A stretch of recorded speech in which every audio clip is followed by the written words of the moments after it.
Raised with Christ, క్రీస్తుతో కూడా లేపబడుట. మూలవాక్యం అండి, కొలస్సీ పత్రిక 3వ అధ్యాయం 1వ వచనం. కొలస్సీ పత్రిక 3వ అధ్యాయం 1వ వచనం చదువుతలే. మీరు క్రీస్తుతో కూడా లేపబడిన వారైతే, మీరు క్రీస్తుతో కూడా లేపబడిన వారైతే పైనున్న వాటినే వెదకుడి, పైనున్న వాటిని వెతకండి. అక్కడ క్రీస్తు దేవుని కుడిపార్శ్వన కూర్చుండి అక్కడ ఉన్నాడు. దేవుడు కుడిపార్శ్వన కూర్చున్నాడు, యేసు ప్రభు గారు. మళ్ళీ చదవాలి. మీరు క్రీస్తుతో కూడా లేపబడిన వారైతే, యేసు క్రీస్తుతో లేపబడిన వారికేనండి ఇవాళ మెసేజ్. నామకార్థ క్రైస్తుడికి కాదు, ఇది ఆదివారం గుడికి వచ్చినాడికి కాదు, వారం అంతా ఇతర యాక్టివిటీస్లో ఉండి ఆదివారం గుడికి వచ్చినాడు కూడా కాదు. ఇది ఎవరికండి మెసేజ్? క్రీస్తు యేసుతో కూడా లేపబడిన వారైతే వాళ్ళకే ఇవాళ మెసేజ్. తప్పనిసరిగా విధిగా మనం యేసుక్రీస్తుతో లేపబడిన వారమై ఉండాలి. నా తల్లి గర్భంలో 1953వ సంవత్సరం అక్టోబర్ 1వ తారీఖున జన్మించాను. 1972 ఫిబ్రవరి 7వ తారీఖు సాయంత్రం 7:30 గంటలకి యేసుక్రీస్తులో నేను జన్మించాను. అది నేను క్రీస్తుతో కూడా లేపబడిన దినం. యేసుక్రీస్తుతో లేపబడిన అనుభవం నీకు లేకపోతే నువ్వు నామకార్థ క్రైస్తుడివే, నామకార్థ సేవకుడివే. ఎవరైతే యేసుక్రీస్తుతో లేపబడతారో వాళ్ళకే ఇవాళ సందేశం. అసలు యేసుక్రీస్తుతో లేపబడిన వారు ఎలాగుంటారు, వారి క్యారెక్టర్స్ ఎలాగుంటాయి అనేది మనం ఇవాళ ధ్యానిస్తామండి. క్రీస్తుతో పాటు లేచుట వివరణ ముందు చూస్తాం, తర్వాత బైబిల్ వివరణలోకి వెళ్తాం. నెంబర్ 1 చదువుదలి. క్రీస్తుతో లేపబడడం అనేది, క్రీస్తుతో లేపబడడం అనేది జీవితాల్లో దేవుని ఉనికిని సూచిస్తుంది. జీవితాల్లో దేవుని ఉనికిని చూపిస్తుంది. అంటే అర్థం ఏంటంటే, నువ్వు పనిచేస్తున్న ఆఫీస్లో, నువ్వు పనిచేస్తున్న ప్రదేశంలో, నువ్వు చదువుకుంటున్న కాలేజెస్లో, స్కూల్స్లో నీవు క్రైస్తవుడిగా, క్రైస్తవురాలుగా గుర్తించబడతావు. ఉనికి ఏంటది? నేను హిందుస్థాన్ షిప్యార్డ్లో 18 సంవత్సరాలు పనిచేశాను. అక్కడ నా పేరు ఏంటంటే పాస్టర్ గారు, అంతే. అందరూ పాస్టర్ గారు అని పిలిచేవారు. ఆ లీజర్ టైంలో నేను అక్కడ ప్రేయర్ షెల్ రన్ చేసేవాడిని, అనేకులకి వాక్యం చెప్పేవాడిని. ఇవాళ వాళ్ళందరూ సేవకులైన వాళ్ళు కూడా చాలామంది ఉన్నారు. నేను దేవుని పని మీదే ప్రయాణాలు చేస్తాను, దేవుని పని మీద ఒకరి దగ్గరికి వెళ్తాను తప్ప వ్యక్తిగతమైన కానీ సోషల్ యాక్టివిటీస్ ఆ జోలికి నేను వెళ్ళండి. కారణం ఏంటంటే, you are answerable for the time, you are answerable to the money. దేవుడికి లెక్క చెప్పాలి. ఇంత టైం నీకు ఇచ్చాను, ఏం చేసావు అని అడుగుతాడు దేవుడు. ఇంత డబ్బు నీకు ఇచ్చాను, ఏం చేసావు అని అడుగుతాడు. మళ్ళీ చదువుతలేదు. క్రీస్తుతో లేపబడడం అనేది, క్రీస్తుతో లేపబడడం అనేది జీవితాల్లో దేవుని ఉనికిని సూచిస్తుంది. అంటే దేవుడు నీతో ఉన్నాడు అంటే నిన్ను చూడగానే ఎవరు కనిపిస్తారండి? అవతలడికి దేవుడు కనిపిస్తాడు. అది యేసుతో లేపబడడం అంటే. తర్వాత ఇది దేవుని రాజ్యాన్ని, ఇది దేవుడి రాజ్యాన్ని మరియు ఆయన నీతిని వెతకడము. ఆయన నీతిని వెతకడం. ఏమిటి క్రీస్తుతో లేపబడడం అంటే? దేవుని రాజ్యం, నీతి తప్ప నీకు ఇంకో పని లేదండి. నీకు ఇంకో పనే లేదు అసలు. ఈ సోషల్ యాక్టివిటీస్ కానీ ఈ ప్రపంచం ఏమవుతుందో నీకు అనవసరం. నీకు మనస వాచ కర్మన దేవుడు అనుకున్నవాడే దేవుని బిడ్డడు. వాడే క్రీస్తుతో లేపబడినవాడు.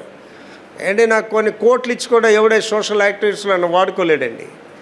నాకు కొన్ని కోట్లు ఇచ్చి కూడా ఇక లోకల్ లీడర్స్తో నేను వాడబడినండి. మా every time goes to Jesus. నా సమయం అంతా దేవుడిదే, నా బ్రతికే దేవుడిది. ఏం చెప్తున్నాడు నేను పౌలు గారు? నా మట్టుకైతే బ్రతుకుట క్రీస్తే, చావు అయితే లాభము. అది నువ్వు క్రీస్తుతో లేపబడిన అనుభవం. నువ్వు ఇంకా అన్య జనాంగాలతో ప్రయాణాలు చేస్తున్నావు, ఇంకా అన్యులతో ఉన్నావంటే, ఇంకా నువ్వు ఈ సోషల్ యాక్టివిటీస్లో లోకంతో ఉన్నావంటే అర్థం ఏంటంటే క్రీస్తు యేసుతో లేచిన అనుభవం నీకు లేదు. తర్వాత మనం క్రీస్తుతో చనిపోతే ఆయనతో కూడా జీవిస్తాము. That is the important thing. క్రీస్తుతో చనిపోతే అంటే అర్థం ఏంటండి? ఆ దేహాన్ని తీసుకెళ్ళి అక్కడ కప్పెట్టారు. ఎన్ని రోజుల తర్వాత లేస్తాను ప్రభు? 3 రోజుల తర్వాత లేస్తానని. అంటే మన జీవితం ఏంటంటే, విక్టర్ ప్రభాకర్ 72వ సంవత్సరం వరకు చనిపోయిన స్థితిలో ఉన్నాడు. 72వ సంవత్సరం ఫిబ్రవరి 7వ తారీఖు సాయంత్రం 7:30కి ఏమేడండి విక్టర్ ప్రభాకర్ మరణం నుంచి లేచాడు. ఇక్కడ కూర్చున్న మీ అందరికీ మైక్లో ఉన్న ప్రపంచానికి చెప్తున్నాను, మారు మనస్సు అనుభవం అనేది నీకు లేకపోతే, నా మాటలు కాదు వాక్యం ఏం చెప్తుందంటే, ఒకడు నూతనముగా జన్మించకపోతే దేవుని రాజ్యమును చూడడు. ఒకడు నీటి మూలముగా ఆత్మ మూలముగా జన్మించకపోతే దేవుని రాజ్యంలో ప్రవేశించడు. It's a very clear cut. గుడికి రావడం వల్ల, కానుకలు ఇవ్వడం వల్ల దేవుని రాజ్యానికి ఎవడు వెళ్ళండి. యేసు ప్రభుని రక్షకుడిగా ప్రభువుగా కలిగి ఉండాలి విధిగా. తర్వాత క్రీస్తు మృతుల్లో నుండి లేచాడు, క్రీస్తు మృతుల్లో నుండి లేచాడు కాబట్టి అతను మళ్ళీ చనిపోలేదు. మళ్ళీ చనిపోడు. అంటే ఒకేసారి రెజరెక్షన్ అనేది జరిగేది ఒకసారి. ఇవాళ అండి క్రైస్తవుల గురించి ఆలోచన చేస్తే సీతాకోక చిలుక ఉంటుంది. సీతాకోక చిలుక ఏంటంటే గొంగళ పురుగు రూపాంతరం పొంది సీతాకోక చిలుక అవుతుంది. గొంగళ పురుగుని ఇష్టపడవు, సీతాకోక చిలుకని అందరూ ఇష్టపడతారు. ఒక సీతాకోక చిలుక కానీ మాటలు వస్తే సీతాకోక చిలుక ఎన్నిసార్లు నువ్వు గొంగళ పురుగు నుంచి సీతాకోక చిలుక అవుతావు, మళ్ళీ గొంగళ పురుగు అవుతావు, మళ్ళీ సీతాకోక చిలుక అవుతావు, మళ్ళీ గొంగళ పురుగు అవుతావు, సీతాపురుగు అవుతుంది. ఎన్నిసార్లు అవుతుందండి? Just one time. మనం సీతాకోక చిలుక అంటే గొంగళ పురుగు అంటే ఎంత గొప్పవాళ్ళం అంటే ఆదివారం సీతాకోక చిలుకలవి, సోమవారం నుంచి గొంగళ పురుగులవి, మళ్ళీ ఆదివారం రాగానే సీతాకోక చిలుకలు. ఎక్కడున్నారు సార్ అంటే అమ్మో చాలా బిజీగా ఉంటారండి చాలామంది, పనికి మాలిన విషయాలతో దే ఆర్ వెరీ బిజీ. గొంగళ పురుగులు సోమవారం నుంచి శనివారం వరకు ఎవరండి? గొంగళ పురుగులే. ఆదివారం రాగానే ఒక్కసారి దేవుడు వాలేస్తాడు వాళ్ళ మీద. వీడికి దేవుడు వాలేస్తాడు ఆదివారం రాగానే. ఓ చిలక పలుకులు అన్నీ దేవుడు మాటలే. మళ్ళీ సోమవారం ఏటైపోతాడు? ఆటోమేటిక్గా గొంగళ పురుగు అయిపోతాడు. అంటే సృష్టికి వైపరీత్యాలు ఇవన్నీ కూడా. ఏవి సాధ్యం కాదో మానవుడు అది సాధ్యం చేసి చూపిస్తున్నాడు. తర్వాత మరణానికి క్రీస్తుపై అధికారం లేదు. మరణం అనే దానికి క్రీస్తు మీద అధికారం లేదండి. యేసు ప్రభు మీద లేదు, యేసు ప్రభు నమ్ముకున్నోడి మీద కూడా లేదండి. అండ్ ఇవాళ భారతదేశం ఎంత భ్రష్టత్వంలో ఉందంటే క్రైస్తవుల్ని చంపేస్తున్నారండి. ప్రార్థన చేయండి అందరూ కూడా. ఎవడు కూడా మరణానికి భయపడలేదండి. మణిపూర్లో చంపేస్తుంటే ఎవడు భయపడలేదు, ఎవడు లెక్క చేయడండి. నేనైతే నెల క్రితం నుంచి ప్రార్థన చేయాలి, దేవుని కూడా రథసాక్షిగా అయిపోవడానికి కూడా నేను రెడీగా ఉన్నానండి. యేసు ప్రభు గురించి జీవించాలనుకున్నాడు, ఎవడు మరణానికి భయపడ్డండి. ఆ పిల్లల్ని చంపేస్తుంటే, ఆడపిల్లలు రేప్ చేసి చంపేస్తే మరణానికి భయపడలేదండి. స్టెఫన్ రాళ్లతో కొట్టి చంపేస్తుంటే స్టెఫన్ మరణానికి భయపడలేదండి. కనుక మరణం అనేది మనల్ని ఏమి చేయలేదు. మరణమా నీ ముళ్ళు ఎక్కడ అనే మాటలు కూడా ధ్యానిస్తాం. తర్వాత క్రీస్తుతో పెరిగారు కాబట్టి వేరొక ప్రపంచానికి చెందినవారు. మళ్ళీ చదవండి. క్రీస్తుతో పెరిగారు కాబట్టి, క్రీస్తుతో మీరు పెరిగారు కాబట్టి వేరొక ప్రపంచానికి చెందినవారు. బైబిల్ బోర్డు ఏంటంటే క్రీస్తు యేసునందు ఉన్నవాడు నూతన సృష్టి, పాతవి గతించెను, సమస్తము నూతనమాయను. అంటే 1972 ఫిబ్రవరి 7వ తారీఖు సాయంత్రం 7 నాటికి ప్రభువుని అంగీకరించే వరకు నా జీవితం ఏంటంటే అంత అన్యులు స్నేహితులు. నా స్నేహితుడు మేయర్గా కూడా చేశాడు, నా స్నేహితులు పోలీస్ కమిషనర్స్గా చేశారు, కస్టమ్స్ కలెక్టర్స్గా చేశారు. I left all of those people on that day. ఆ రోజు నుంచి వాళ్ళు ఎంత గొప్ప వాళ్ళైనా వాళ్ళు తెలియ కూర్చోవడం కానీ వాళ్ళతో సమయం గడపడం కానీ నేను చేయలేదండి. ఇవాళ వరకు కూడా చెయ్యను కూడా. వాళ్ళు అడుగుతారు అప్పుడప్పుడు. మేయర్ ఒకసారి నా రోడ్డు మీద కారు అడుగుతాడు, ఎరా ఎప్పుడైనా వచ్చి కలలేదండి నీతో నాకేం పని రా అని చెప్పి. అండ్ అన్యులు వాళ్ళు రైట్ ప్లేస్లో ఉంటారండి. నువ్వు క్రైస్తవుడిగా వెళ్ళి వాళ్ళతో నువ్వు సమయం గడుపుతున్నట్టే వాడు రైట్ ప్లేస్లో ఉన్నాడు, నువ్వు ఎక్కడ ఉన్నావండి? రాంగ్ ప్లేస్లో ఉన్నావు. ఎప్పుడు మారు మనసు వస్తుందండి ఇలాంటి వాళ్ళకి? ఆ పందుల పొట్టు తినేటప్పుడు వాడికి ఏమొచ్చిందండి? అక్కడ వాడబడిన మాట, వాడికి బుద్ధి వచ్చినప్పుడు నా తండ్రి ఏంటో అనేకులు భోజనం తింటున్నారే, నేనేటి పందుల దగ్గర. అర్థమైందండి? మళ్ళీ చదువు అదే మాట. క్రీస్తుతో పెరిగారు కాబట్టి, మీరు క్రీస్తులో తిరిగి లేచారు, పెరిగారు కాబట్టి వేరొక ప్రపంచానికి చెందినవారు. ప్రపంచమే వేరండి. అంటే నేను దేవుడితో అలా గడుపుతుంటానండి. 4 గంటలు లేచి మోకాళ్ళు లేగానే ప్రభు సన్నిధి నా రూమ్కి వచ్చేస్తుందండి. దేవదూతలు పితరులు నా దగ్గరకు వస్తారండి. ఆత్మలో అలా ప్రార్థన చేస్తూనే ఉంటాం. మీ అందరి గురించి ప్రార్థన చేస్తాం, ప్రపంచ సేవకుల గురించి ప్రార్థన చేస్తుంటాను. మన ప్రపంచం ఇది కాదండి. అండ్ అలాగనుకుంటే ఆ స్పెయిన్ దేశం యువరాజు ఆ స్పెయిన్ని వదిలేసి ఈ యొక్క గోవాకి వచ్చి అక్కడ యవన బిడ్డగా చనిపోయాడండి ఫ్రాన్సిస్ జేవియర్. తోమా గారు మరి భారతదేశంకి వచ్చి మలబార్ ప్రాంతంలో సేవ చేసి వీళ్ళందరూ అన్నీ వదులుకొని వచ్చారండి, ఆధిక్యతలు వదులుకొని వచ్చారు. డేవిడ్ లివింగ్స్టన్ అయితే ఇంగ్లాండ్ ఆధిక్యతలు వదులుకొని ఆఫ్రికా ఖండాన్ని ప్రభు కొరకు సంపాదించాడండి. We should leave all these things.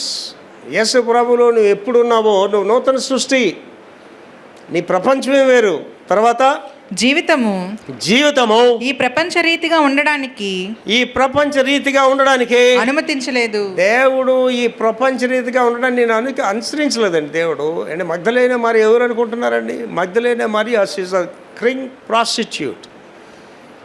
ఆమె రాజులు పెద్ద పెద్ద వాళ్ళు ఆమెతో వ్యభిచారం చేసే అటువంటి ఖరీదైన వ్యభిచారం ఆవిడ. అందరూ ఆవిడ దగ్గరికి వెళ్తున్నారు, కానీ యేసు ప్రభు వెళ్ళట్లేదు. యేసు ప్రభు ఎవరంటే అక్కడ మనం వాళ్ళ దేవుడు అని చెప్తున్నాం. వాళ్ళు ఏంటంటే మాస్ లీడర్. యేసు ప్రభు గారు వెళ్తుంటే వేలాది మంది ప్రజలు వెళ్ళిపోతున్నారు. అప్పుడు ఆవిడ చూస్తుంది, అందరూ వచ్చారు నా దగ్గరికి, యేసు ప్రభు రావట్లేదు, ఆయన ఎవడికి ఎక్కువ ఆయన వెయిట్ చేస్తుంది, ఆయన రావట్లేదు. అప్పుడు అనుకుంది ఆయన రాకపోతే పోయాడు, మనం వెళ్దామని ఒక ట్రాన్స్పరెంట్ బట్టలు వేసుకొని. ఆయన చూడండి, యోధ స్త్రీలు మీరు చూడండి ఎంత చక్కగా తయారవుతారు, హైబ్రిడ్ స్త్రీలు చూడండి ఎంత చక్కగా తయారవుతారు. ఇవి ట్రాన్స్పరెంట్ బట్టలు వేసుకొని తన సోకు చూపిస్తూ ప్రభు గారి దగ్గరికి వెళ్ళిందండి. ప్రభు గారి దగ్గరికి వెళ్ళి ఎదురుగా నిలబడ్డది మగ్ధలేని మరియా. ప్రభు వైపు చూస్తున్నారు, ప్రభు ఆవిడ గారు చూస్తున్నారు. ఏడ్డ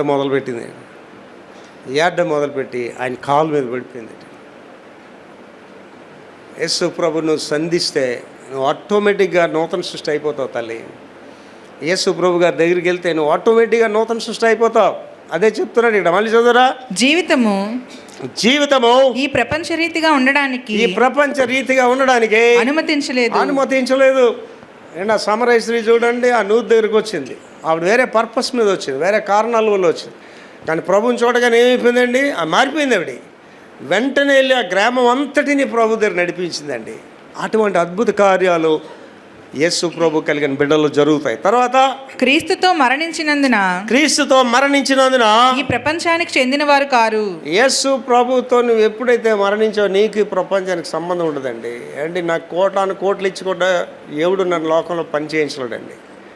నాకు ఎవడైనా కోట్లు ఇచ్చినా సరే, ఎవడో ప్రధానమంత్రితో చీఫ్ మినిస్టర్తో ఎవరు పెద్దవాళ్ళతో పనిచేయడానికి చేయనండి.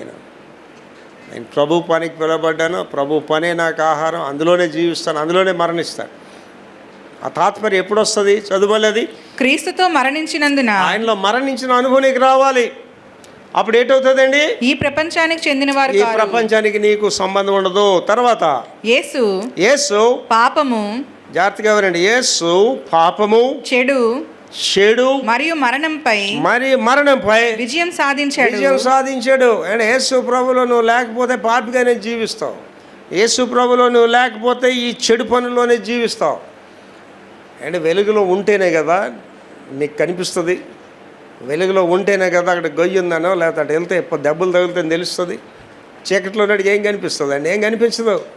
కనుక యేసు ప్రభుని కలిగిన అనుభవమే నిన్ను ఎక్కడెక్కడి నుంచి విడుదల చేస్తుంది అంటుందండి. పాపము నుండి, చెడు నుండి, మరణం నుండి నిన్ను విడుదల చేస్తుంది. తర్వాత పాపంపై విజయం సాధించడానికి పాపాలను తనపై వేసుకున్నాడు.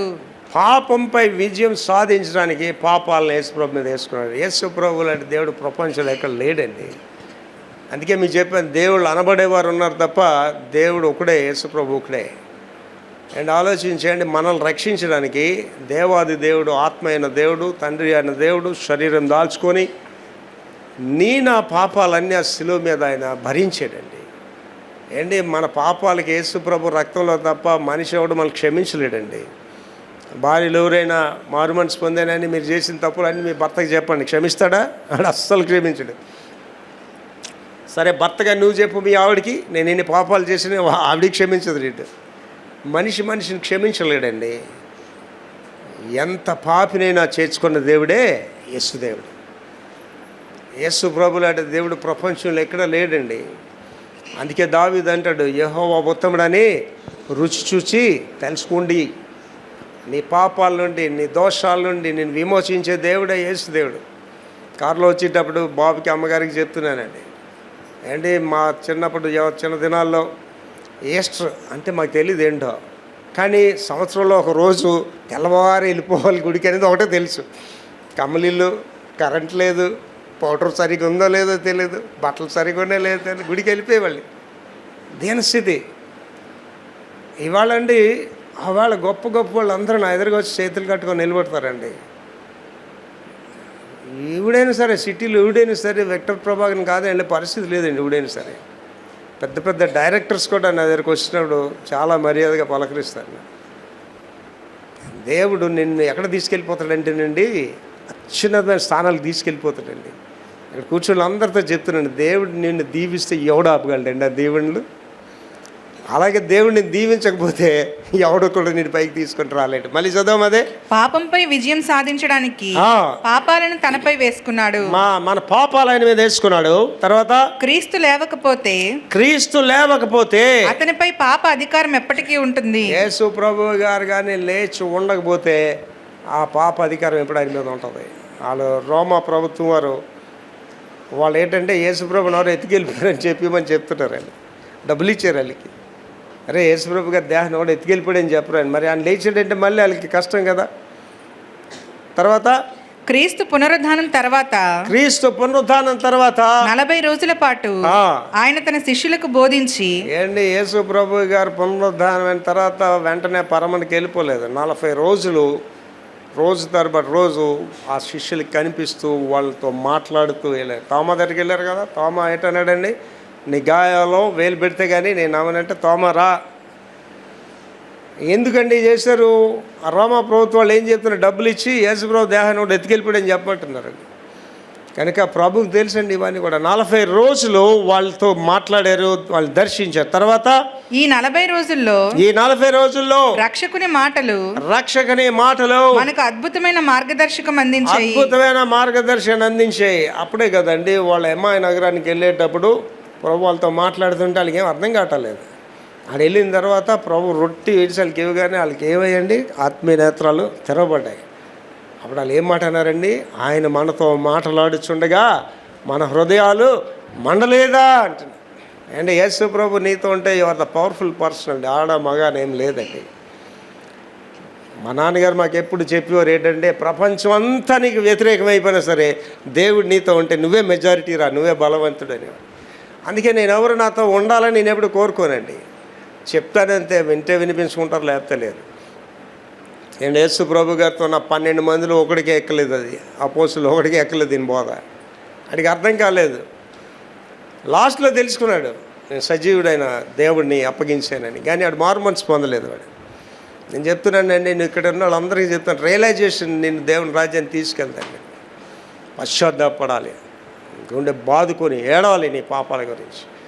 నేను ప్రార్థన చేసేటప్పుడు చిన్న పిల్లలకి ఏడ్చి ప్రార్థన చేస్తానండి.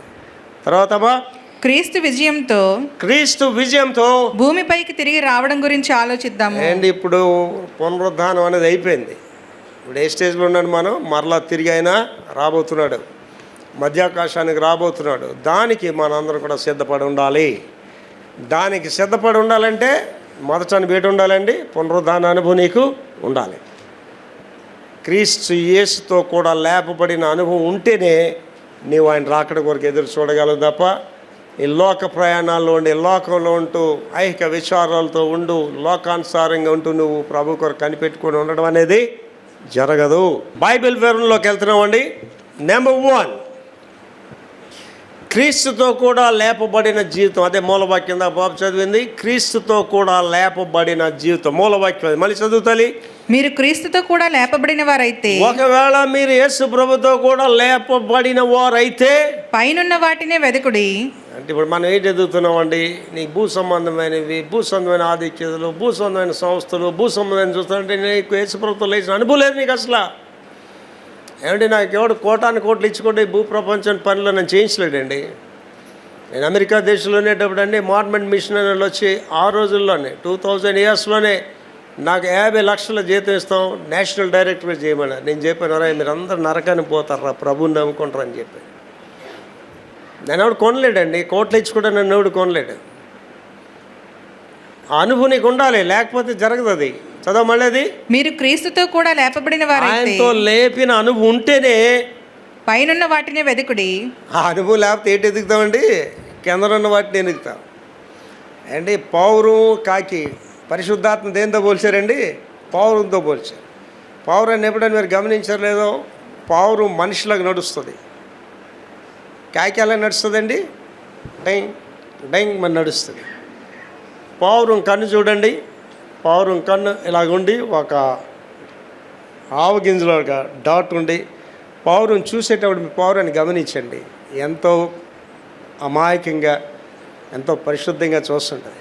కాకి గారిని చూడండి, ఏం చూపులండి కాకివి? కింద చూపులు.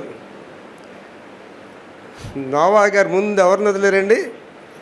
కాకి గారిని వదిలేడు. నీరు ఎండిపోయిందలే చూసిరంటే కాక తమాషా మరి తిరిగి రాలేదు. ఏంటి యేసుప్రభు గారు శిష్యులు 70 మందిని 90 మందిని ఇద్దరిద్దరు చొప్పున సేవకు పంపిస్తే వాళ్ళ గురించి అక్కడ ఏ రేపటి తెలుసండి? వారు మరి ఎన్నడను యేసుని వెంబడించలేదు. అంటే చాలామంది పాస్టర్స్, అంటే మీకు తెలియదు నాకు తెలుస్తుంది కదా, అసలు సేవకి ఎందుకు వచ్చి నేను అనుకునే పాస్టర్లు చాలామంది ఉంటారు. అసలు నాకు ఎన్ని కష్టాలు ఉంటే సేవకే రాకపోదని అంటుంటారు. అంటే నేను పాస్టర్గా ఎంత ఆనందిస్తానంటే అది ఒక ఆధిక్యత అండి. పాస్టర్గా పనిచేయడం ఒక ఆధిక్యత. కనుక కాకి బుద్ధులు మనకు ఉన్నాయి అనుకోండి, ఎటు చూస్తాను మనం? కిందకే చూస్తాం. పైకి చూడడం అంటే అర్థం ఏంటంటే ఇలాగ చూసుకొని వెళ్ళిపోవని కాదు. పైకి చూడడం అంటే దేవుని రాజ్యము అని, నా నీతిని నా రాజ్యాన్ని. ఆ పైకి చూసేవాడిని ఎవడు కొనలేడండి. ఆ పైకి చూసేవాడిని ఎవడు సంపాదించుకోలేడు. కారణం ఏంటంటే భూ సంబంధమైన వాడికి ఏవి ఆధిక్యతలకు కనిపించవు అండి. పాయినర్ మిషనరీస్, దాని మీద చాలా మెసేజ్లు ఉంటాయి, నెట్లో చూడొచ్చు మీరు. వాళ్ళ ఆధిక్యతలు వదులుకొని ఘనతలు వదులుకొని ప్రభు కొరకు వచ్చారు. ఇవాళ సేవకులు ఏంటండి? ఆధిక్యతల గురించి ఘనతల గురించి సేవకు వస్తున్నారు. విచారకరం ఇవన్నీ కూడా. అంటే వాళ్ళు మనోనేత్రాలు మూయబడ్డాయి. పైన వాటిని చూడటలేదు. పైన వాటిని చూస్తే నువ్వు యేసుప్రభు నమ్మిస్తావా? నువ్వు పైన వాటిని చూస్తే యోధ అలా ప్రవర్తిస్తాడా? పైన వాటిని చూస్తే నాకు యేసుప్రభు తెలియదని చెప్తావా? అండ్ నువ్వు క్రైస్తవుడిగా క్రైస్తవురాలుగా జీవిస్తున్నావా? నువ్వు ఉన్న ప్రదేశాల్లో ఎవడైనా నేను చూసి క్రైస్తవుడు అని చెప్తున్నాడా? క్రైస్తవురాలని చెప్తున్నారా? నేను చాలాసార్లు చెప్పి నువ్వు చేద్దాం, మా వీధిలోకి రండి, ఎవడైనా రోడ్లు తుడిచండి, ఎవడని అడగండి, ఈ పాస్టర్ గారు ఎలౌటెడ్ అండి, ఎవడైనా ఒక్కడే ఈ పాస్టర్ దొంగ పాస్టర్ అంటే నేను వాక్యం చెప్పను, సేవ కూడా చేయనండి. అండ్ నీ స్నేహితులు ఉన్నారండి, యూ హ్యావ్ గుడ్ ఫ్రెండ్స్. ఆ స్నేహితులు ఎవరైనా నువ్వు క్రైస్తవుడు అని చెప్తున్నారా? మంచి క్రైస్తవుడు అని చెప్తున్నారా? ఒకరోజు నేను ఒక షాప్ ఓపెనింగ్కి వెళ్ళాను. నా ఫ్రెండే వచ్చాడు, మేయర్ ఓపెన్ చేయడానికి వచ్చాడు. ఆ షాప్ నాకు కూడా ఫ్రెండ్. నేను వెళ్ళాను. మా మేయర్ వెనకాతల మా ఫ్రెండ్స్ అందరూ కూడా, ఆల్ఆర్ ఫ్రెండ్స్ అందరూ ఫాలో అయిపోతారు ఆయన. నేను వెళ్ళగానే వేళాకోళంకి చెప్తున్నాను నా గురించి, అరే ప్రభాకర్ గారు పాస్టర్ అయిపోయాడురా అని చెప్తున్నాడు. ఎందుకంటే నేను కాలేజీలో చాలా అల్లరండి, నటోరియస్ పర్సన్ అనమాట. అప్పుడు ఆయన ఏంటని తెలిసండి ఆ మేయర్, అరే సిగ్గుపడండి రా, వాడు ఎంత అల్లరిగా ఉండేవాడు, ఇవాళ మంచి దైవసేవకుడు అయ్యాడు, మారండి రా మీరు అన్నాడండి. ఎంత గొప్ప సాక్షి ఉండేది. నీ గురించి ఎవడైనా అలా సాక్ష్యం చెప్తున్నారా? నీ వీధిలో ఎవరైనా ఈయన చాలా మంచి క్రైస్తవురాలండి, ఈయన చాలా మంచి క్రైస్తవుడు అని చెప్తున్నారా? నీ గురించి సాక్ష్యం చెప్తున్నారా? అది ఎప్పుడు చెప్తారంటేనండి, నువ్వు క్రీస్తు చేస్తూ లేపబడిన అనుభవంలోకి వెళ్తేనే చెప్తారు. తర్వాత స్వాస్థమైన దేవుడు దావీదు కీర్తన 73:25-26 స్వాస్థమైన దేవుడు. చదువు తల్లి. ఆకాశమందు నీవు తప్ప నాకెవరున్నారు? ఆకాశమందు నీవు తప్ప నాకెవరున్నారు? నీవు నాకుండగా లోకంలోనిది ఏది నాకు అక్కర్లేదు. ఏది నాకు అక్కర్లేదండి. ఎవడని చెప్పగలరండి ఈ మాట? నేను చెప్తానండి. నాకు దేవుడు తప్ప ఎవరు లేరండి. నన్ను అందరూ గాయపరిచిన వాళ్ళే, అందరూ మోసం చేసేవాళ్ళు, అందరూ గాయపరిచేవాళ్ళే. ఎవడు లేడు నాతో. నేను ఒంటరిగానే పోరాడుతున్నా. నేనే కాదండి, నువ్వు దేవుని కొరకు జీవించాలంటే ఒంటరివే. నువ్వు దేవుని కొరకు జీవించాలని ఒంటరిదాన్ని ఎవడు రాడు నీతో. ఒంటరిగానే నువ్వు వెళ్ళాలి, ఒంటరిగానే ఉండాలి. అండ్ యేసు ప్రభు గారు దేవాది దేవుడు శరీరంతో వచ్చినప్పుడు 12 మంది అపోస్తులు ఉన్నారు, వేలాది మంది శిష్యులు ఉన్నారు. ఇవిడైనా ఉన్నాడండి శిలువ మరణంకి వెళ్ళినప్పుడు? ఇవ్వుడు లేడు. ఒంటరిగానే ప్రభు భరించారు. చదమ్మా ఆకాశమందు నీవు తప్ప నాకెవరున్నారు? నీకెవరున్నారు? నీవు నాకుండగా లోకంలో దేదియో నాకు అక్కర్లేదు. ఆ సాక్ష్యం నేను దావీదు గారు చెప్పినట్టే గుండె మీద చేసుకొని చెప్తానండి. ప్రభువా నీవు నాతో ఉంటే లోకంలో ఏది నాకు అక్కర్లేదని చెప్తానండి. నా శరీరము నా శరీరము నా హృదయము క్షీణించిపోయినను దేవుడు నిత్యము నా హృదయమునకు ఆశ్రయ దుర్గమును స్వాస్యమునై ఉన్నాడు. దేవుడు మనమేనండి. నేను చాలాసార్లు చెప్తాను, మళ్ళీ చెప్తాను, భార్యాభర్తలు రియల్ కాదండి. భర్త దేవుడు అనేది రియల్, భార్య దేవుడు అనేది రియల్. ఎవడు మనతో రాడండి. విక్టర్ ప్రభాకర్ ఒక్కడే వెళ్ళి ఆ తీర్పు సింహాసనం నిలబడాలండి. నేను ఇవాళ ప్రభుని అడుగుతుంది ఏంటి తెలుసామా? ప్రభా మీ దగ్గర రాగానే బలా నమ్మకమైన మంచి దాసురాన్ని మీరు నన్ను అనాలి. నా జీవితంలో మిగిలిపోయిన ఒక రెండేనండి. ఒకటి ఏంటంటే చర్చ్ బిల్డింగ్ కావాలి నాకు, మామూలు చిన్న బిల్డింగ్ కాదండి, నేను ఆశించిన బిల్డింగ్ కావాలి. అలాగే నా గృహ విషయం ప్రార్థన, రెండు జరుగుతాయి, దేవుడు చేస్తున్నాడు అవి. ఇవాళ ఈస్టర్ దినాన్ని సాక్ష్యం చెప్తున్నానండి. I don't want to live like another pastor. ఎవడో ఇంకో పాస్టర్ అయ్యడానికి నా జీవితం నాకు ఇష్టం లేదండి. I want to live like a special pastor. ఒక ప్రత్యేకమైన కాపరిగా నేను జీవించాలండి. అక్కైపాలెంలో పాస్టర్స్ ఆ ఫెలోషిప్ నన్ను పిలిచారండి. 50 మంది పైగా పాస్టర్స్ వచ్చారు. అక్కడ నేను వాక్యం చెప్పిన తర్వాత ఆర్గనైజర్ మా ఇంటికి వచ్చాడు మరుసటి రోజు. వచ్చినప్పుడు పాస్టర్స్ గురించి మాట్లాడుతుంటే అన్నాడండి, అయ్యగారు మీకు లాంటి పాస్టర్స్ లక్షల్లో ఒకడు ఉంటాడండి, మీకులా చెప్పే పాస్టర్ ఎవడు ఉన్నాడండి, బీపీ ఉంటే ప్రసంగం చేయని చెప్పే పాస్టర్ ఎవడున్నాడండి, రోగాలు వస్తే ప్రసంగం చేయని చెప్పే పాస్టర్ ఎవడున్నాడండి, 71 సంవత్సరాలు ఆరోగ్యవంతంగా ఉన్న పాస్టర్లు ఎవరున్నారండి అని చెప్పాడు. సాక్ష్యం చెప్పాలండి నీ గురించి. I want to live like a fire brand. ఒక మండుచున్న కాపరిగా జీవించాలనేది నా ఆశ. నాకే కాదండి, మీ గురించి ప్రార్థన చేస్తున్నా. నా సభ్యులు కూడా మండే సభ్యులుగా ఉండాలి. ఒక్కొక్కరు ఒక్కొక్క ఆత్మను తీసుకొని రావాలి. నా సభ్యులు కూడా అటువంటి శక్తివంతంగా ఉండాలి. అందుకే రెండు చేస్తానండి. I don't want to live like another pastor and my church should not be like another church. ఇంకొకటి ఇక్కడ గురి పెట్టారు రా ఇక్కడ. I don't want that. నా సంఘము దేశంలో ప్రపంచంలో ప్రత్యేకమైనదిగా ఉండాలండి. That's my Dzire. అది ఎప్పుడు వస్తుందండి? క్రీస్తు యేసుతో లేపబడిన అనుభవం ఉంటేనే వస్తుంది. తర్వాత దేవునిలో జీవించడం. లోకంలో జీవించడం వేరు, స్నేహితులతో జీవించడం వేరు, భార్యాభర్తలు అన్యోన్యంగా జీవించడం వేరు. ఇక్కడ అది చెప్పట్లేదండి. దేవునిలో జీవించడం. గలతీ పత్రిక 2వ అధ్యాయం 20వ వచనం. గలతీ పత్రిక 2వ అధ్యాయం 20వ వచనం. నేను క్రీస్తుతో కూడా సిలువ వేయబడి ఉన్నాను. నేను క్రీస్తు యేసుతో సిలువ వేయబడి ఉన్నాను. ఇకను జీవించువాడని నేను కాను. ఇకను జీవించువాడని నేను కాను. ఈ అనుభవం ప్రతి క్రైస్తవుడికి సేవకుడికి ఉండాలండి. అండ్ విక్టర్ ప్రభాకర్ అంటేనండి, నేను మా ఇంట్లో ఉంటే మా వీధి లేవుడు గొడవ రావడానికి వీల్లేదు మా ఇంటికి. కాలేజీలో విక్టర్ ప్రభాకర్ అంటే నేను వెళ్తుంటే మనుషులు భయపడేవారండి. ఒకరోజు మా ప్రిన్సిపల్ శ్రీమన్నారాయణ ఎక్స్ మేయర్ పిలిచాడు. ఒకరోజు ఆఫీస్కి వెళ్ళాను. Doctor V S Krishna government arts and science college principal గారికి వెళ్ళగానే, సార్ బాగున్నారు సార్ అన్నాడు. సార్ అనగానే నాకు అర్థమైపోయింది, ఏదో బ్యాడ్ న్యూస్ చెప్తాడు. కూర్చోండి సార్ అన్నాడు. కూర్చున్నా. కాఫీ తాగుతారా టీ తాగుతారా సార్? సార్ అంత వద్దు కానీ ఎందుకు పిలిచారో సెలవు ఇచ్చేయండి సార్ అన్నాను. అప్పుడు ఆయన హృదయంలోంచి బాధపడుతూ, ఒరే వెధవా, బ్రాహ్మణుడైనా, ఒరే వెధవా, నువ్వు నా స్టూడెంట్ అని చెప్పుకోవడానికి సిగ్గుపడుతున్నాను రా అంటే, థ్యాంక్ యూ సార్ అన్నాడు. నీకు టీసీ ఇవ్వని పోరా అన్నారు. థ్యాంక్ యూ సార్ అన్నాడు. ఇవాళ మా కాలేజ్ మీట్స్ కానీ ఎవరైనా నన్ను చూస్తే ఆశ్చర్యపోతారండి, ఆశ్చర్యపోతారు.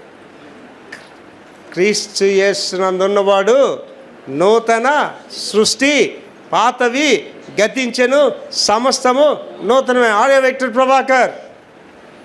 మళ్ళీ చదువుతలేదే, నేను క్రీస్తుతో కూడా సిలువ వేయబడి ఉన్నాను. నేను క్రీస్తుతో కూడా సిలువ వేయబడి ఉన్నాను.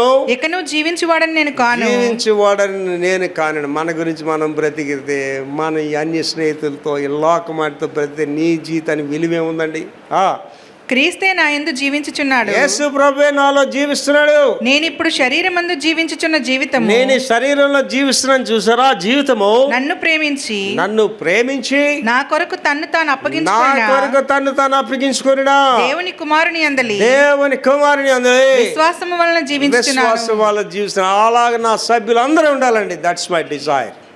నేను చెప్తున్నానండి, ఈ సంవత్సరంలో అద్భుతాలు మీరు చూడబోతున్నారు. అత్యధికమైన సభ్యులు మీరు చూడబోతున్నారు. అత్యున్నతమైన సేవను మన సంఘం జరిగించబోతుంది. మీరందరూ పాలివారై ఉండాలి ఆ యొక్క మహా ఉద్యమంలో. తర్వాత పరలోక పౌరస్థితి. ఈ జీవితం నుంచి మనకి ఏంటి ప్రాప్తిస్తుంది ఏంటంటే పరలోక పౌరస్థితి, the citizenship of the heaven. Philippi పత్రిక 3వ అధ్యాయం 20-21 వచనాలు. ఫిలిప్పీ పత్రిక 3వ అధ్యాయం 20-21. మన పౌరస్థితి పరలోకమునందున్నది. మన పౌరస్థితి ఎక్కడ ఉందండి? పరలోకంలో ఉంది. సిటిజన్షిప్. ఏమండి, ఇవాళ భారతదేశంలో ఎంత దౌర్భాగ్య పరిస్థితులు ఏర్పడ్డాయి ఏంటండి, యాంటీ క్రిస్టియన్ సొసైటీస్ కొన్ని ఉన్నాయి. వాళ్ళు ఏంటంటే క్రైస్తవుని చంపించాలి, ముస్లిమ్స్ని చంపించాలి. ఆ సంస్థ అధినేత అంటున్నాడండి, వాడు డైరెక్ట్గా బహిరంగ సభలో చెప్తున్నాడు, కత్తులు సిద్ధపరచండి, క్రైస్తవుల్ని నరకండి, ముస్లిమ్స్ని నరకండి అంటున్నాడండి. ఎంత విచారకరం ఆలోచించండి. నేను ఎవరండి? భారతీయుడు. మీరు ఎవరండి? భారతీయులు. అంటే యేసుప్రభు నమ్ముకుంటే నువ్వు భారతీయుడు కదా ఏంటి? నేను విదేశాల నుంచి వచ్చేటప్పుడు ఒక్కోసారి 7 నెలలు అమెరికాలో ఉండి 6 నెలలు అమెరికాలో వచ్చేటప్పుడు నా విమానం అటు బాంబేలోనో, ఢిల్లీలోనో, కలకట్టాలోనో ఎక్కడో దిగుతుందండి. ఆ విమానం ఒకసారి ఆ ల్యాండ్ని టచ్ అయినప్పుడు అండి నాలో ఒక గగురుపాటు కలుగుతుంది. నా మాతృభూమికి వచ్చాను, నేను నా దేశానికి వచ్చానని. ఎంత ప్రేమిస్తారండి క్రైస్తవుల దేశాన్ని. ఏంటి వాళ్ళు యుద్ధ భూమిలో క్రైస్తవులు యుద్ధం చేయటం లేదా? దేశం గురించి క్రైస్తవులు దేశాన్ని గురించి పని చేయటం లేదా? క్రైస్తవులు వెళ్ళిపోమని అంటున్నారంటే వాళ్ళు ఎవరు ఒకసారి ఆలోచించేయండి. అటువంటి దుర్మార్గత ఇవాళ భారతదేశానికి వచ్చింది. ప్రార్థించేయండి భారతదేశం గురించి. ప్రతి ఒక్కరూ ప్రార్థించేయండి. మీ తెలివితేటలు కాదు, దేవుని చిత్తం జరగాలని ప్రార్థన చేయండి. దేవుడు అప్పుడు ఎవడు ఉండాలో ఎవడు తీయాలో ఆయన జరిగిస్తాడు. మన పౌరస్థితి పరలోకమునందున్నది. సిటిజన్షిప్. అంటే మధ్యకాలంలో అమెరికా నుంచి, ఇండియా నుంచి వెళ్ళిన ఆవిడే అమెరికన్ సిటిజన్షిప్ పొందింది. ఆవిడ ఆ పౌరస్థితి వచ్చింది. ఆ పాస్పోర్ట్, అమెరికన్ పాస్పోర్ట్ కానీ ఉంటే అది చాలా గొప్పవాడు ప్రపంచంలో. అమెరికా పాస్పోర్ట్ ఉంటే యూరప్ దేశాలకి నీకు వీసా అవసరం లేదు. అమెరికన్ పాస్పోర్ట్ ఉంటే సింగపూర్కి, మలేషియాకి, చాలా కంట్రీస్కి వీసా అవసరం లేదు. అమెరికన్ పాస్పోర్ట్ చూడగానే అవతలవాడు మర్యాద ఇస్తాడు అవతలవాడికి. ఆవిడ ఎంతో ఆధిక్యతగా పౌలు గారు ఒక మాట అంటాడు, నేను జన్మతః యూదుడును, రోమా పౌరసత్వాన్ని కలిగిన వాడనంట. ఆ రోజుల్లో రోమా అమెరికా లాంటిది అనమాట. ఆ రోజుల్లో డైలాగ్ ఏంటంటే all roads leads to Rome అనేవారు. ఎవడైనా రోమ్ వెళ్తాడు చాలా గొప్పవాడు ఆ రోజుల్లో. అటువంటి పౌరసత్వం కలిగిన వాడిని అంటే. నా స్నేహితుడు మీకు అందరికీ తెలుసు, ప్రసన్న కుమార్ గారు. అమెరికాలో పిల్లలు ఉంటారు. మొత్తానికి అమెరికన్ సిటిజన్ అయ్యాడు. ఒకరోజు ఫోన్ చేశాడు అమెరికా నుంచి, ప్రభాకర్ నాకు అమెరికన్ సిటిజన్షిప్ వచ్చేసింది అని. చాలా సంతోషం అని. ఆ మరుసటి నెల ఫోన్ చేశాడు. ఫోన్ చేసి, ప్రభాకర్ మీ చర్చికి చాలా సహాయం చేయాలనుకుంటున్నాను, మంచిదే అన్న. ఆ మరుసటి వారం నాకు అందిన కబురు ఏంటంటే ఆయన చనిపోయాడు. American citizenship, Indian citizenship, dual citizenships. ఇవాళ ఏంటంటే అమెరికన్ సిటిజన్షిప్ లేదు, ఇండియన్ సిటిజన్షిప్ లేదు. ఇప్పుడు ఏ సిటిజన్షిప్కి వెళ్ళిపోయాడు అయినా? పరలోక రాజ్యంలో ఉన్నాడు. యేసు క్రీస్తుతో లేపబడిన అనుభవం నీకు లేకపోతేనండి ఆ సిటిజన్షిప్ నీకు రాదండి, ఆ పరలోక పౌరస్థితి నీకు రాదు. ఇక్కడ ఉన్న వాళ్ళందరికీ నా మైకులో ఉన్న ప్రపంచానికి చెప్తున్నానండి, నీ ప్రపంచంలో ఏది కోల్పోయినా నువ్వేమో నష్టపోవు, కానీ యేసయ్యని కోల్పోతే నువ్వు అన్నీ నష్టపోతావండి. If you lose Jesus you lose everything in your life. జాగ్రత్తగా ఆలోచన చేసుకోండి. చదవమా. మన పౌరస్థితి పరలోకమునందున్నది. అక్కడ నుండి ప్రభువైన యేసుక్రీస్తును రక్షకుని నిమిత్తము కనిపెట్టుకుని ఉన్నాము. సమస్తమును తనకు లోపరుచుకుని జాలిన శక్తిని బట్టి ఆయన మన దేన శరీరాల్ని తన మహిమగల శరీరానికి సమరూపము గలదానిగా మార్చేస్తాడండి. అండి శరీరం అనేది దేవుడు మనకి ఇచ్చిన గొప్ప వరం అండి. మీ దేహములు దేవుని ఆలయాలండి, వాటిలో వచ్చి నేను జీవిస్తానండి. అండి నా దేహాన్ని చూసి నేను మురిసిపోతానండి. నా దేహంలోకి నేను ఆల్కహాల్ ఇప్పుడు పంపించలేదండి, నా దేహంలోనికి స్మోక్ పంపించలేదండి, ఈ దేహాన్ని తీసుకెళ్ళి ఒక అన్యులతో కూర్చోబెట్టలేదండి, ఈ దేహాన్ని తీసుకెళ్ళి పనికిమాల ప్రదేశాల్లో కూర్చోబెట్టలేదండి. నా శరీరాన్ని చూసి నేను మురిసిపోతాను. ఆరోగ్యవంతమైన దేహం ఉన్నది. 71 సంవత్సరాలు నా పాటలో ఎక్కడ ముట్టుకున్నా ఒక యవనస్తుడి బాడీలాగా ఉంటుంది. అది ఆత్మ ఎంత సిద్ధంగా ఉందో నా శరీరం కూడా అంత సిద్ధంగా ఉంటుందండి. ఐ ఫీల్ ప్రౌడ్, ఆనందిస్తాను. కారణం ఏంటండి, ఈ దేవాలయాన్ని నేను జాగ్రత్తగా కాపాడుకుంటున్నాను. నువ్వెప్పుడైతే దేవుని మార్గాలు విడిచి వెళ్ళిపోయి నీ దేవాలయం పాడైపోద్దండి, నీ దేవాలయం పాడైపోద్ది. అండ్ తాగుబోతులు చూడండి, బాగా తిన్న తాగుబోతు అయితే 52-50 సంవత్సరాల మధ్య చచ్చిపోతాడు. సరైన తిండి లేని తాగుబోతాడైతే 45-50 సంవత్సరాల మధ్య చచ్చిపోతాడు. వాడు ఆరోగ్యం పాడైపోద్దండి, లంగ్స్ అన్నీ తినేస్తాయి. ఇవాళ నీకు రోగాలు వస్తాయంటే అర్థం ఏంటండి, నువ్వు దేవునిలో సరిగా లేవు. నువ్వు దేవునిలో సరిగా ఉంటే రోగం నీ దగ్గర ఎందుకు వస్తుందండి? నా దగ్గర దెయ్యాలు కానీ రోగాలు రావడానికి వీల్లేదండి. పౌలు గారు ఇలా నడుచుకొని వెళ్తుంటే ఆ నీడ పడిన రోగులు స్వస్థత పొందారండి. పౌలు గారు నడికెట్లు ముట్టుకున్న వాళ్ళు స్వస్థత పొందారండి. అండ్ యేసు ప్రభు కేజీహెచ్కి వెళ్ళి నేను కేజీహెచ్కి వెళ్తే ఆయన దేవుడు ఎందుకు వేయడండి? You should be a special. క్రైస్తవుడు అనేవాడు ప్రత్యేకించబడిన వారిగా ఉండాలి. నెక్స్ట్ ఫేజ్కి వెళ్ళేసరికి క్రీస్తులో జీవించుట. ఇవన్నీ ఎందుకండి? ఈ పరలోక పౌరస్థితి ఎవరండి? స్టెప్స్ బై స్టెప్ వెళ్తున్నాం. ఇప్పుడు ఏంటండి? క్రీస్తులో జీవించడం. మీరు యేసు ప్రభు ఇంకెవరు లేరు. అలాంటి జీవితంలోనికి మనం వెళ్ళాలి. ఎఫ్ఎస్సి పత్రిక 2వ అధ్యాయము 4వ వచనం. ఎఫ్ఎస్సి పత్రిక 2:4. అయినను దేవుడు కరుణా సంపన్నుడై ఉండి మనము మన అపరాధముల చేత చచ్చిన వారమై ఉండినప్పుడు సైతము, ఆ చచ్చిన స్థితిలో ఉన్నప్పుడు మన ఎడల చూపిన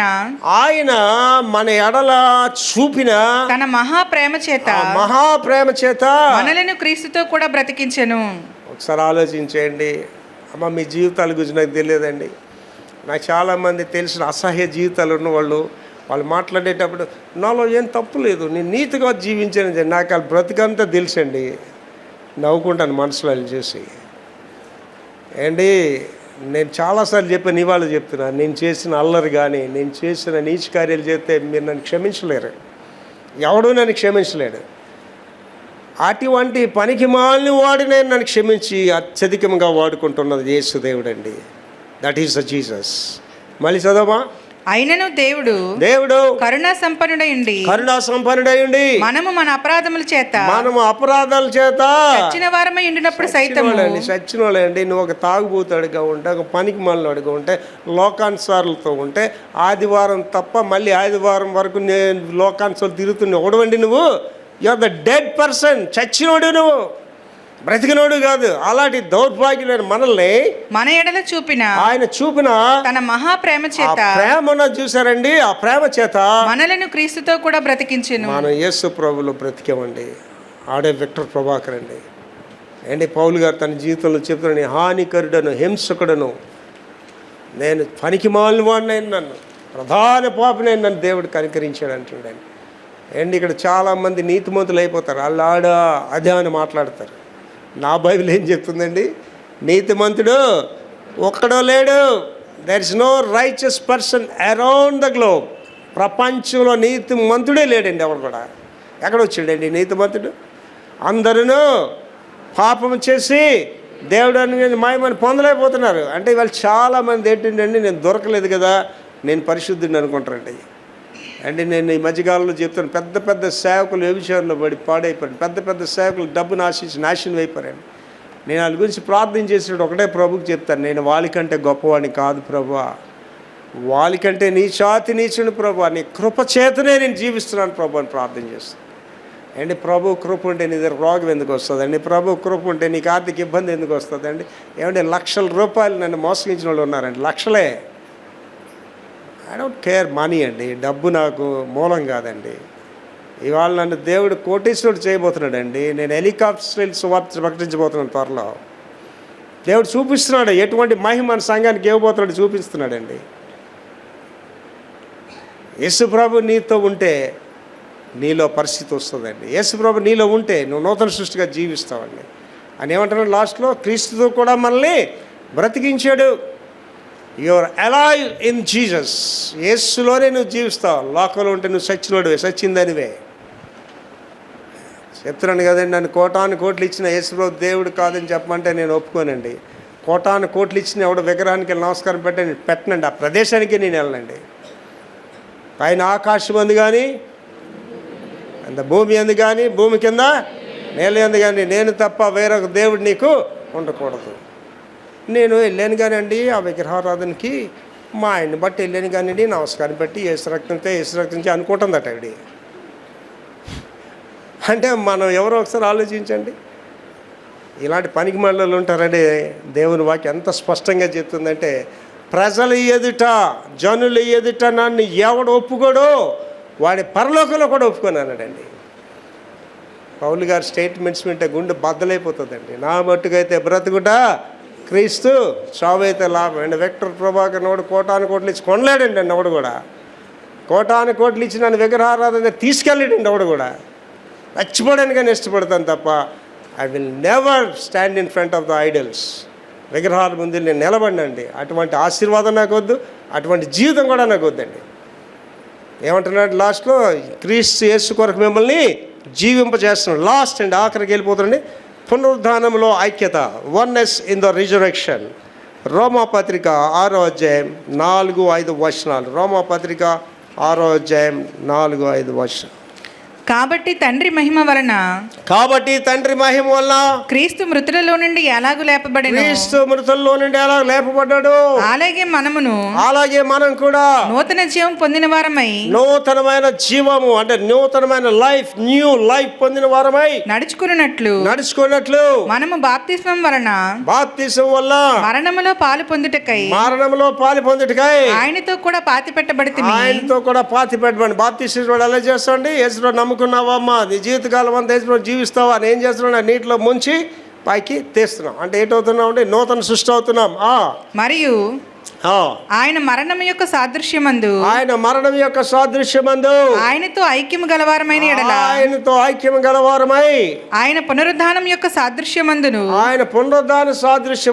ఆయనతో ఐక్యము గలవారమైన మరణంలో నువ్వు పాలు పంపులు పొందితేనే పునరుద్ధానంలో నువ్వు పాలు పంపులు పొందుతావు. శ్రమ పడితేనే నువ్వు సుఖపడతావండి. ఇవాళ పెద్ద పెద్ద కుటుంబాలు పాడైపోవడానికి కారణం ఏంటి? కారులో వచ్చి అమ్మగారు నేను బాబు అదే మాట్లాడుతాను. నేను చెప్తున్నాను వాళ్ళకి, పెద్ద పెద్ద కుటుంబాలు, ఎంతో దీవించబడిన కుటుంబాలు, పిల్లలు భ్రష్టులు అయిపోయారు. ఇవాళ గుడికి రారు, మారు మనసు అనుభవం లేవు. కారణం ఏంటంటేనండి, మనిషికి ఏ అనుభవం ఉండాలండి? మరణ అనుభవం ఉంటేనే జీవం గురించి తెలుస్తుంది. విక్టర్ ప్రభాకర్ అనేవాడండి, నాకు రూపాయి విలువ కూడా తెలుసు. కష్టపడి నేను పైకి వచ్చాను అండి. యేసు ప్రభు గారు ఒక విందు గురించి చెప్తూ ఆయన విందుకి ఆహ్వానిస్తే రాలేకపోయాడు. ఎందుకు రాలేకపోయాడంటే, భూమి కొన్నాను చూడడానికి వెళ్ళాడట. నువ్వు భూమి చూసి కొంటావా, కొనిన తర్వాత వెళ్ళి చూస్తావా? ఏంటి, నువ్వు ఒక దేవుడి పని ఏదో చేసినప్పుడు దాన్ని చూస్తావా, చూడకుండా చేస్తావా? అంటే నువ్వు ఎంత దౌర్భాగ్య స్థితిలో ఒకసారి ఆలోచన చేసుకో. ఎంత భ్రష్టతలు ఉన్నారో ఒకసారి ఆలోచించు. ఇంకోటి ఏమన్నాడండి, నేను ఎడ్లు కొన్నాను చూడడానికి, కానీ చూసి ఎడ్లు కొంటాడా? కొనిన తర్వాత వెళ్ళి చూస్తాడండి. అప్పుడు యేసు ప్రభు గారు ఏం చెప్పారండి, వీళ్ళని మెచ్చుకున్నాడండి. వెళ్ళి ఏం చెప్పాడండి, మీరు వీధుల్లోకి వెళ్ళి అడుక్కుని వాళ్ళని, పనికి వాళ్ళని, కుంటోళ్ళు అందరినీ పిలాడరని చెప్పాడు. ఇవాళ పెద్ద పెద్దవాళ్ళు ఎందుకు త్రోసివేయబడతారంటే, ఇందుకే త్రోసివేయబడతారండి. దేవుని నామాన్ని వాళ్ళు ఆశీర్వదింపబడతారండి. దేవుని నామాన్ని వాళ్ళకి గుర్తింపు వస్తుందండి. ఆ గుర్తింపు రాగానే దేవుడిని వదిలేసి లోకంతో పట్టుకొని ప్రయాణాలు చేస్తుంటారు. ఇవాళ పెద్ద పెద్ద సేవకులు కూడా అలాంటి ప్రపంచం అంతా ప్రఖ్యాతి సేవకుడు ఇవాళ రాజకీయాల్లో తిరుగుతున్నాడండి. ఇవాళ పనికి మాలినోడిగా తయారైపోయాడు. కారణం ఏంటంటే దేవుడిని వదిలేసాడు. వాడు ఇదే ముఖ్యం అనుకుంటున్నాడు. ఒక దేన స్థితి నుండి ఔన్నతిని దేవుడిస్తే ఆ దేవుడిని మర్చిపోయాడు వాడు. ఇక్కడ అదే అంటాడు, నువ్వు మరణ అనుభవంలోనికి వెళ్తేనే నీవు జీవం. అమెరికా దేశంలో మాట ఉంటుందండి, ఏంటంటే నో పెయిన్ నో గెయిన్ అంటాడు. పౌలు గారు కూడా చెప్తారు ఒక దగ్గర, పని చేయని వాడికి భోజనం పెట్టకండి అంటాడు.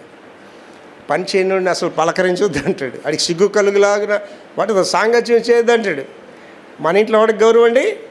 ఎవడు పనికి వెళ్ళడో వాడికే గౌరవం, ఎవడు పనికి మాలినాడో వాడికే గౌరవం. ఇళ్ళలో యేసు ప్రభు అది లేదండి. అది కనుక మరణ అనుభవం నీకు ఉంటేనే ఆ జీవం యొక్క విలువ తెలుస్తుంది. కష్టపడిన అనుభవం నీకు ఉంటేనే ఆ డబ్బు యొక్క విలువ తెలుస్తుంది. కష్టపడిన అనుభవం ఉంటేనే ఆ ఉన్నతి యొక్క విలువ నీకు తెలుస్తుందని, లేకపోతే తెలియదు నీకు. మా నాన్నగారు చిన్నప్పుడు ఒక కథ చెప్పేవారండి. అది పాత కథ కాబట్టి అదే యాజ్ ఇట్ ఈజ్గా చెప్తాను. ఒకే కొడుకట, సోమరుడట, బోల్ డబ్బు ఉంది ఇంట్లో, పని పాట చేయడట, కూర్చొని తిండవట. ఆ తండ్రి ఎప్పుడు వాడిని అంటాడట, ఒరే నీ జీవితంలో కష్టపడి ₹1 సంపాదించరా, అప్పుడు నిన్ను కొడుగ్గా అంగీకరిస్తానరా. వాళ్ళ అమ్మ మాట విని, ఛే ఏంటి ప్రతిరోజు నా కొడుకుని ఇలా తిడతాడు అని వాళ్ళ అమ్మ సీక్రెట్గా అడిగి ₹1 ఇస్తుందట. ఆ నాన్న ఇంటికి వచ్చి ఎక్కడికి వెళ్ళారంటే పనిచేసి వచ్చిందనట. అప్పుడు ఆ ₹1 ఇవ్వగానే వాళ్ళ నాన్న ఆ ఎదురుగా ఉన్న నూతులో, ఇంట్లో నూతులు ఉండేవాడు, ఆ నూతులో పడేసాడు. హే అని వెళ్ళిపోతున్నాడు. అలా రోజు ఈ అమ్మ ₹1 ఇస్తుందట, నాన్న వచ్చి నూతిలో పడేస్తున్నాడట. ఒక రోజు అనుకున్నాడట, నేను ఎంత పనికి మనలేదోనా, తండ్రి ఆస్తి తింటూ తండ్రి ఇంట్లో ఉంటూ నేను ఒక పనికి మనలోడిగా జీవిస్తున్నానా, నేను కష్టపడలేనా, నేను సంపాదించలేనా అని పౌరుషం వచ్చి వాళ్ళు రైల్వే స్టేషన్కి వెళ్ళాడట. కష్టపడి మూటలు మోసి ₹1 అంటే ఇప్పుడు ఒక ₹100తో సమానం అనుకోండి, నీకు ఎక్కువ కూడా ఉండొచ్చు. ఒక ₹1 సంపాదించాడటండి. జాగ్రత్తగా పట్టుకొని జోబులు పడిపోతుందేమని కష్టపడి సంపాదించాడు కదా, జాగ్రత్తగా పట్టుకొని ఇంటికి వచ్చి వాళ్ళ డాడీకి ఇలాగ ఇచ్చాడటండి. వెంటనే వాళ్ళ డాడీ ఎప్పుడు చేస్తున్నట్టుగా అది ఇలా నోట్లో వేసిపోతున్నాడట. నానా అన్నాడట. అప్పుడు అన్నాడట, ఒరే ఈవేళ నువ్వు కష్టపడి సంపాదించావు ఏంటి, తల్లిదండ్రుల ఇంట్లో ఉంటూ తల్లిదండ్రుల ఆస్తిని అనుభవిస్తూ జీవించే కొడుకులంటే నాకు అసహ్యం అండి. I don't like. నీ కొడుకుగా నీ తండ్రి ఒక ఆధిక్యత నీకు ఇస్తే నువ్వు ఇంకా ఔన్నతిలో నువ్వు తీసుకెళ్ళి చూపించి నీ తండ్రికి. మా నాన్నగారికి చెప్తుండండి, మా ఇల్లు తెలుసు కదండి పోతవరమానిలో, మా నాన్నగారికి చెప్తున్నాను, డాడీ నేను ఎప్పుడైనా మంచి ఇల్లు కట్టి నేను చూపిస్తాను డాడీ అని. ఏంటి మా పూతలమాని మా ఇంటికి ఎంత తేడా ఉంటుందండి. ఆడండి కొడుకు అంటే వాడండి. You should be like that. అది ఎప్పుడు వస్తుంది నీకు, అది మరణ అనుభవంలోనికి వెళ్తేనే వస్తుంది. కష్టపడి సంపాదిస్తే ఆ డబ్బు విలువ తెలుస్తుంది, ఆ జీవితం విలువ తెలుస్తుంది అండి. కష్టపడినోడికి డబ్బు విలువ ఏం తెలుస్తుంది అండి. Victor Prabhakar knows the value of single rupee. ప్రతి రూపాయి విలువ కూడా విక్టర్ ప్రభాకర్కి తెలుసు. కష్టపడి పైకి వచ్చిన వాడు విక్టర్ ప్రభాకర్. లాస్ట్ పార్ట్ ఒకసారి చదవండి. మరియు ఆయన మరణం యొక్క సాదృశ్యమందు, ఆయన మరణం యొక్క సాదృశ్యమందు ఆయనతో ఐక్యం గలవారమైన ఎడల, అంటే యేసు ప్రభువు అనుభవంలోనికి మనం వెళ్ళినప్పుడు, మరణ అనుభవంలోనికి వెళ్ళినప్పుడు ఆయన పునరుద్ధానం యొక్క సాదృశ్యమందులో కూడా మనం ఐక్యం గలవారం ఉంటాయి. ఇవాళ అండి మనం ఏదో ఒక ఈస్టర్ ఆరాధనకు వచ్చాం వెళ్ళిపోయామని కాదు. మీకు ఇంకా ఆశ్చర్యకరమైనది కూడా చెప్తాను. వచ్చే సంవత్సరం ఈస్టర్ ఆరాధనలు భారతదేశంలో జరుగుతాయి లేవు కూడా తెలియదు. ఇదే ప్రభుత్వం కానీ మళ్ళీ వస్తే సంఘాలు మూసివేయబడతాయి, మసీదులు పడగొట్టబడతాయి, చర్చ్ బిల్డింగ్స్ పడగొట్టబడతాయి. ఇవాళ దేవుడు నీకు ఒక కృపనిచ్చాడు. ఈస్టర్ ఆరాధనకి వేకువజామునే రావడానికి కృపనిచ్చాడని. నీతో నాతో దేవుడు మాట్లాడుతున్నది ఏంటంటే, క్రీస్తు యేసుతో కూడా నువ్వు లేపబడ్డావా, ఆ లేపబడిన అనుభవం ఉంటే ఏం చెప్తున్నాడండి, పైన ఉన్న వాటిని వెతకండి అంటున్నాడు. అండ్ ఇవాళ చాలామంది ఏమనుకుంటున్నారంటేనండి, డబ్బు ఉంటేనే కదా మర్యాద ఇస్తారు, డబ్బు ఉంటేనే కదా అమ్మగారు అంటారు. ఎలాగుంటే మనం ఏంటి, విగ్రహాలను ఆరాధిస్తే యేసుప్రభుని ఆరాధిస్తే లోకంలో ఉంటే దేవుళ్ళు ఉంటే డబ్బు సంపాదిస్తే మనకు గౌరవిస్తారు అనుకుంటున్నారా మీరు? ఇవేవి నీతో రావు తల్లి, ఇవేవి నీతో రావు. ఒకడు సర్వలోకము సంపాదించుకొని తన ప్రాణాన్ని పోగొట్టుకుంటే ఏం ప్రయోజనం అంటున్నాడండి. నా ఆశ మీకు చెప్పానండి, నా చర్చ్లో ఉన్న ప్రతి సభ్యురాలు మండేవారిగా ఉండాలి. ఈ సంవత్సరంలో నా ఆశ ఏంటంటే, మీరు ఒక్కొక్కరిని ప్రభువులోకి నడిపించాలి. మిమ్మల్ని చూసి ఒక యేసు ప్రభుని అంగీకరించాలి, మీ కుటుంబాన్ని చూసి ఒక యేసు ప్రభుని అంగీకరించాలి. అలాంటి జీవితం నీకు రావాలంటే ఆయన మరణ అనుభవంలోనికి నువ్వు వెళ్ళాలి.